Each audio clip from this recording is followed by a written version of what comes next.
யாக்கோப் என்னும் சிறு பூச்சியே, இஸ்ரவேலின் சிறு கூட்டமே, நீ ஒன்றுக்கும் பயந்து விடாதே, நீ ஒன்றுக்கும் கலங்கி விடாதே. உன்னை உண்டாக்கினவர், உன்னை சிருஷ்டித்தவர் உன் முன்னே நடந்து செல்கிறார். தீங்கு உன்னை ஒன்றும் செய்யாதே. யாக்கோப் என்னும் சிறு பூச்சியே, இஸ்ரவேலின் சிறு கூட்டமே, நீ ஒன்றுக்கும் பயந்து விடாதே, நீ ஒன்றுக்கும் கலங்கி விடாதே.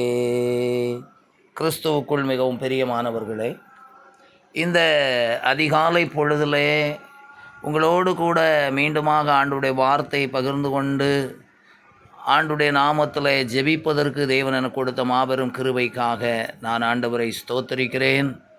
ஆண்டவராகிய இயேசு கிறிஸ்துவின் மட்டில்லாத கிருபையும் சமாதானம் உங்களுக்கு உண்டாவதாக இந்த காலை வாழ்த்துதல்களை நான் கூறிக்கொள்கிறேன். கிறிஸ்துவுக்குள் பிரியமானவர்களே, இந்த அருமையான நாளிலும் கூட நாம் ஏசாயா 60:1 எழும்பி பிரகாசி, உன் ஒளி வந்தது, கர்த்தருடைய மகிமை உன்மேல் உதித்தது என்று சொல்கிற வார்த்தையின்படி எழும்பும்போது நாம் எப்படி அங்கிருந்து எழும்ப வேண்டும் என்பதை குறித்து தியானித்து வருகிறோம்.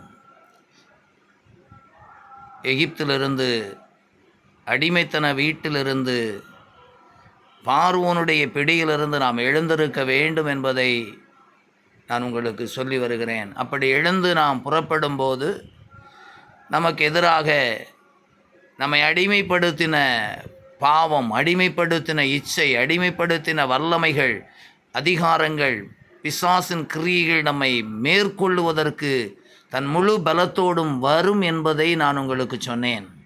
அது மாத்திரமல்ல, முன்னால் நமக்கு செங்கடல் வரலாம். நாம் அனுபவமே இல்லாத ஒரு நெருக்கம் அல்லது ஒரு உபத்திரவம் அல்லது ஒரு பெரிய கலக்கம் நம்மை சூழ்ந்து கொள்ளலாம். அதுதான் செங்கடல். அப்படிப்பட்ட சூழ்நிலையில் நாம் பயப்பட தேவையில்லை. ஏனென்றால் வானத்தையும் பூமியை உண்டாக்கின தேவன் உங்களை எழுந்து புறப்படு என்று சொன்னார் என்றால் நிச்சயமாய் அவர் உங்களுக்கு முன்னே போவார். இங்கே நீங்கள் பார்த்தீர்கள் என்றால் செங்கடல் முன்னால் பின்னால் பார்வோனுடைய சேனைகள் ஆயுதங்களோடு வருகிறார்கள். அந்த சூழ்நிலையில் ஆண்டவர் எழுந்து புறப்பட்ட ஜனத்திற்கு அங்கே ஒரு மனிதனை ஏற்படுத்துகின்றார்.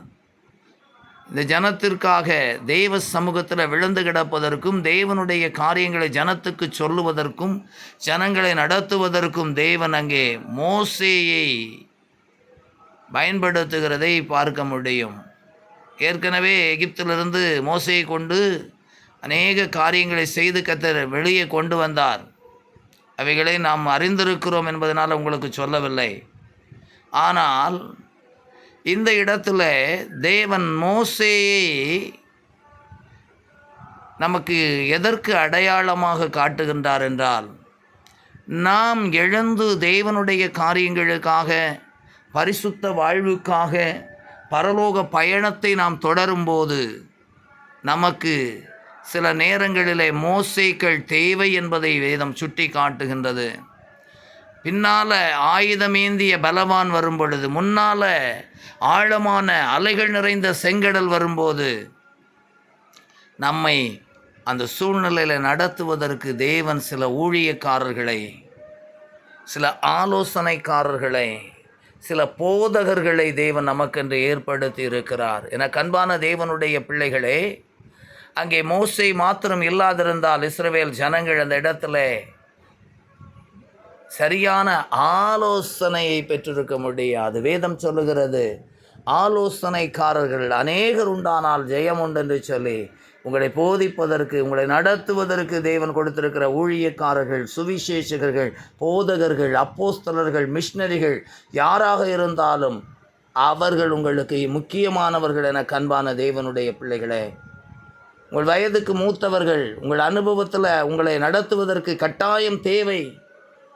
நான் நடக்க ஆரம்பித்து விட்டேன், நான் எழுந்து விட்டேன், ஆகையினால் எனக்கு யாருடைய ஆலோசனையும் தேவையில்லை, யாருடைய உதவியும் தேவையில்லை, யாருடைய உபதேசங்களும் தேவையில்லை என்று சொல்லி நாம் மறுதலித்து போக முடியாது என அன்பான தேவனுடைய பிள்ளைகளே. இன்றைக்கு அநேகருடைய வாழ்வில் அப்படிப்பட்ட அனுபவங்கள் இருக்கிறது.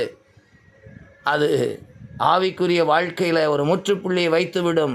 உலக வாழ்க்கையிலையும் சில நேரங்களில் அது நமக்கு ஆபத்தை கொண்டு வந்துவிடும் என அன்பான தேவனுடைய பிள்ளைகளே. ஒருவேளை சேனைக்கு பயந்து இஸ்ரவேலர்கள் செங்கடலுக்குள்ளே இறங்கி இருந்தால் அலைகள் அவர்களை அழித்து போட்டிருக்கும். அல்லது அங்கேயே தரித்து நின்றிருந்தால் பார்வோனுடைய சேனைகள் அவர்களை அழித்திருக்கும். தேவன் ஒரு இரட்சகனை எழுப்புகின்றார். மோசே, உங்களுக்கு ஒரு இரட்சகனை ஆண்டவர் கொடுத்திருப்பார். அது யாராக இருந்தாலும் சரி, அவர்களை அசட்டையாக எண்ணாதிருங்கள், அற்பமாக நினைக்காதிருங்கள். மோசேயின் கையில் ஒரு சின்ன கோல் தான் இருந்துச்சுங்க, வேறு எதுவுமே இல்லை. ஒருவேளை உங்களை நடத்துகிற ஊழியக்காரங்கிட்ட ஒன்றுமே பெருசாக வரங்கள் இல்லாமல் இருக்கலாம், வல்லமை இல்லாமல் இருக்கலாம், நல்ல திறமை இல்லாமல் இருக்கலாம் பேசுவதற்கு. அல்லது ஒரு கோல் போதும், அவன் கையில் இருக்கிற ஒரே ஒரு கோல், ஒரே ஒரு வார்த்தை, உமது கோலும் உமது தடியும் என்னை தேற்றும் என்று சங்கீதக்காரனாகிய தாவீது சொல்லுகிறார். தெய்வ பிள்ளையே, தேவன் உனக்கு கொடுத்துருக்கிற மோசே, ஒரே ஒரு வார்த்தை சொன்ன அந்த வார்த்தை உனக்கு தீர்க்க தரிசனமாக இருக்கும், அந்த வார்த்தை உனக்கு ஆசீர்வாதமாக இருக்கும், அந்த வார்த்தை உனக்கு வழியை உண்டாக்கும். பாருங்கள், மோசையின் கையில் இருந்த கோல் செங்கடலை பிளந்து விடுவதற்கு தேவன் பயன்படுத்துகிறார். மோசையிடத்தில் சொல்லுகிறார், நீ என்ன விழுந்து கிடக்கிற, எழுந்து கோலால் பிளந்து விடு. உனக்கு தேவன் கொடுத்திருக்கிற ஊழியக்காரன், தேவன் கொடுத்திருக்கிற ஆலோசனைக்காரன், தேவன் கொடுத்திருக்கிற தேவ மனுஷன் யாராக இருந்தாலும் சரி, அற்பமாக நினைக்காத. அவனுடைய எந்த ஒரு காரியத்தையும் திறமையோ தகுதியோ பாராத. அவன் கையில் இருக்கிற கோலால் செங்கடலை பிளப்பதற்கு தேவன் வல்லவராக இருக்கிறார். அல்லேலூயா.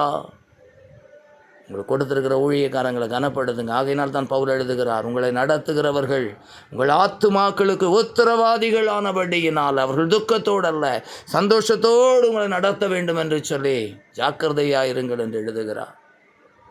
ஜெபம் செய்வோம். நேசிக்கிற நல்ல ஆண்டவரே, பரிசுத்தமுள்ள பிதாவே, செங்கடலுக்கும் பார்வோனுடைய சேனைக்கும் நடுவாய் நின்ற இஸ்ரவேலர்களுக்கு, தேவனுக்கும் ஜனத்துக்கும் நடுவாய், சத்துருவுக்கும் ஜனத்துக்கும் நடுவாய், கொந்தளிக்கிற ஜலத்துக்கு நடுவாய் மோசே என்கிற ஒரு மனுஷனை நிறுத்தினீங்களப்பா.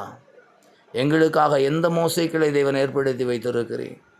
இப்படி கையில் ஒருவேளை திறமையான வரங்கள், வல்லமை அல்லது ஞானமான ஆண்டவரை பேச்சுகள் எது இல்லாமல் இருக்கலாம் ஆண்டவரே. ஆனாலும் ஆனாலும் ஆனாலும் அவன் கையில் இருக்கிற ஒரு வார்த்தை, ஒரே ஒரு கோல் செங்கடலை பிளந்து விட்டது போல இன்றைக்கும் எங்களுக்காக நீர் கொடுத்திருக்கிற ஊழியக்காரர்களை அப்படியே வல்லமைப்படுத்தி பயன்படுத்துவீராக என்று ஜெபிக்கிறோம். நாங்களும் அவர்களுக்கு அடங்கி இருக்கும்படி, அவர்களை கனப்படுத்தி, அவர்களுக்கு ஆண்டவரே நாங்கள் கீழ்ப்படிந்திருக்கும்படி உதவி செய்யும் ஆண்டவரே.